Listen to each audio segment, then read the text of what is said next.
what changed my life is this bang on the door. Somebody knows you're having a tough time. Everyone has a tough time, and they just want you to have a great Thanksgiving with your family. We had no money and no food. We were always poor, but I mean, we wouldn't have starved. We had saltine crackers and peanut butter, right? But when everybody else around you was having a big Thanksgiving dinner, it was pretty depressing. And my mom and dad were saying things to each other that once you say them, you can't take them back. And I have a younger brother, 5 years younger, and a younger sister, 7 years younger. So I felt like the parent almost. I'm trying to protect them. I'm only 11 years old. And what changed my life is this bang on the door. I go to open the door, and there's this guy, big guy with groceries in both hands. And he had a pot on the ground with an uncooked turkey. And he looks at me and says, "Is your father here?" And I'm like, just one moment. I'm just like, this to me was like Christmas, right? This is the greatest thing. It's going to stop the fighting. It's going to be incredible. So I go to my father and I say, Dad, there's somebody at the door for you. And he's yelling at my mom through the closed door that she slammed on him. And he goes, "You answer." I said, "I did. It's for you." He goes, "Who is it?" I said, "I don't know." They said, "They got to talk to you," right? And I had this level of excitement, like little boy excitement, like this is going to be the greatest thing. And my dad opens the door, and I'll never forget the look on his face. He got angry, which shocked me.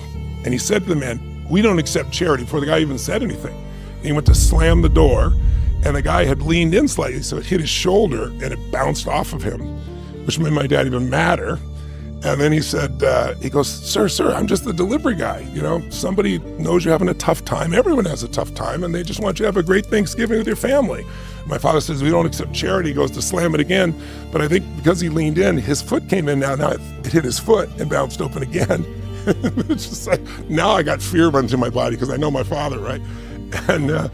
And my father looks at him, and the guy looks at him and says something. I thought my father was going to punch him in the face. He didn't do it mean. He had a softness in his face, and he said, "Sir," he saw me, and he said, "Don't make your family suffer because of your ego." And the veins of my father's side of his neck were like this. He's beet red. I thought for sure he was going to punch the guy. And then all of a sudden his shoulders dropped, like defeated. He took the groceries, he slammed them on the ground, slammed the door, didn't even pick up the turkey, and didn't say thank you or anything. And shortly after that, he left our family, which to me at the time was the worst experience of my life, I thought. So I was kind of obsessed with trying to figure out why. And I didn't figure it out for a couple of years. I had versions of it in my head, but now I use it in my life every day. And so I submit it to your viewers as well. These are the 3 decisions that I think everyone makes every moment. First, you're doing it right now. What are you going to focus on? You're going to be focusing on my story I'm telling you. You're going to be focusing on the next question you're going to ask. You're going to be focusing on how your stomach feels if you've not eaten. There's a million things you could focus on, literally. But we don't experience life. We experience the part of life we focus on. And so the bottom line is, I know my father and I had a different experience because we had different focuses that day. I was focused on his food. What a concept. This is cool. He was focused on that he had not taken care of his family. And I know that because, he said it about 20 times under his breath, and my mother echoed it, of course. The second decision, though, the minute you focus on something, your brain has to decide, what does it mean? And meaning is what creates emotion, and emotion is where your life is, right? And so the quality of your life is the quality of your emotions.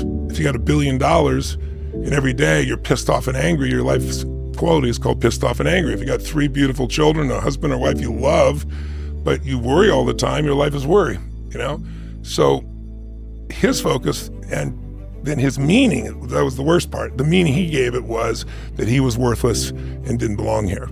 And that usually leads to the third decision, which is, what are you going to do? If we make the right decisions, the first one is what we're going to focus on, and that's just a habit. You change anything. Take that person. Why is that person depressed still? Because all that drug does is numb you. And numbing doesn't deal with the issue. What's the real issue? You're constantly focused on what's missing versus what you have. You're focused on what you can't control. And there's 2 worlds, right? The external world, the internal world. We can't control the external world. We can influence it. We can't control it. If you think you're in control, you have a deep illusion. It's the part we can control is what's going on inside of us. And that we can control what we focus on. We can control the meaning. We can decide the meaning. we're the meaning makers, and we can decide what to do. And when we make those 3 decisions, we're in control of our life, and all the anxiety tends to go away, especially if we're trying to do that to serve something more than ourselves. Not like you're so unselfish you're not going to succeed, because you can't serve something more than yourself and not benefit, right? So it's not like you're sacrificing, the people that play that game. It's not a sacrifice. It's like philanthropy. I hear people talk about, philanthropy. Well, a friend of mine the other day was on an airplane, and somebody was reading, I saw my book, it triggered me, it was Life Force. And the person was really into it, and he said, hey, he's known me for 45 years. And he says, what do you think of that book? Oh, it's incredible, the stem cells and this, you can't believe the breakthroughs, and I don't know why we didn't know about this, and blah, blah, blah. What do you think of the author? Oh, he seems like a really good guy, and he donated all the profits to feed people. And of course, he's totally rich, so I mean, it's easy when you're rich, right? And my buddy turns to him and he said, well, what if I told you that I knew him since he was 17 years old, 45 years ago? And that I remember when he had $20 to his name, there was a guy in the street and he gave him $10 and told me that the time to give is when you don't have it. And he said, and I watched him build that all the way up there. He taught me that if you don't give a dime out of $1, you're not going to give 100 million out of $1 billion, right? And it's like people look at things and they make their focus something like, oh, I'm sacrificing, or I'm going to do philanthropy because, I'm rich. No, you do philanthropy because it's a source of kindness and love. Philanthropy can be your attention. Philanthropy can be your time. Philanthropy can be a buck, $5. Philanthropy can be you're in line with people in Starbucks and I remember doing this research, I couldn't believe it. If you buy 5 people who you don't know their coffee, you get a biochemical change that has a more lasting impact than most things you could purchase for yourself, including large purchases. So it's intelligent selfishness is the truth. You can't possibly do good and not feel good. When you want some self-esteem, do something worthwhile beyond just yourself. The reflective glow of doing something for everybody else is, it's an odd... It kind of makes it difficult to be selfless when you actually think in that way. You can't be. The most selfish thing you can do is to be selfless. There is truly nothing that is particularly selfless. That's right. In that way. I think everything happens for a reason. I think there's a higher purpose. I think it's my job to find it. I think that life happens for us, not to us, but it's our job to figure it out. And a lot of times I feel like something's happening to me. So I'll give an example. It's like not being fed as a child, I've fed, 10 years ago, I decided I'd been feeding people my whole life since I was 17, 2 people, 4, 8. I built up a couple million people a year. My foundation fed 2 million, I fed 2 million. And then I was writing this book, Money Master the Game, and I'm interviewing Ray Dalio and Carl Icahn and Warren Buffett and, all these multi-billionaires. And Congress had just cut food stamps, which they call the SNAP program now, by $6 billion. It means every family would have to give up a week's worth of food unless people like you and I showed up. So I called my team and I said, how many people have fed in my lifetime? And they said 42 million. And I was like, wow, I was thrilled. It wasn't the number I knew. And I said, what if I did that in a year? What if I did as much as I've done in my whole life in a year, 50 million? And what if I did 100 million a year? What if I did 100 million a year for 10 years and did 1 billion meals? And I did it in 8 years with Partnership to Feeding America. And it's like, when you do that, when you produce a result that seemed impossible, then what's next gets even bigger and even more available, right? It just expands. You're pre-framed to be able to do even more versus reframe.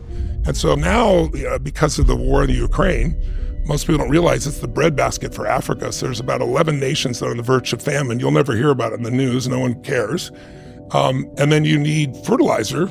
50% of the world's food supply comes from fertilizer. The WF doesn't want you to use it because of the environment, but you need it. And it's in Russia and it's been cut off. So I talked to Governor David Beasley, who's the head of the World Food Program, brilliant guy. Actually, MBS put us together one day. He said, you two are feeding the most people I know. I want to put you together. And I said, how big is the problem? And he said, Tony, normally you'd be in a position where, maybe there's 8 million people that are on the verge of starvation. He goes, this year it's 350 million.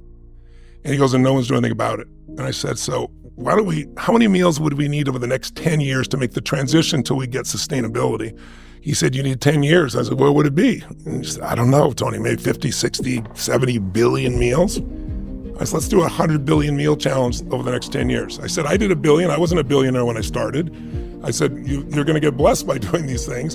I'm sure I can find 99 other people somewhere in the world to do this. But because I kept pre-framing myself, this is a must, this is not a should, it's not a reframing job, I just came up with a different plan. And I'm really proud to tell you, we did 30 billion meals we just announced in our first 2 years. And we're on track this year to be at 60 billion. I know who the hell I am, and it's like, I'd love to serve everybody. It's not going to be right for everybody. I'm totally fine. But you're not trying to prove it. All you really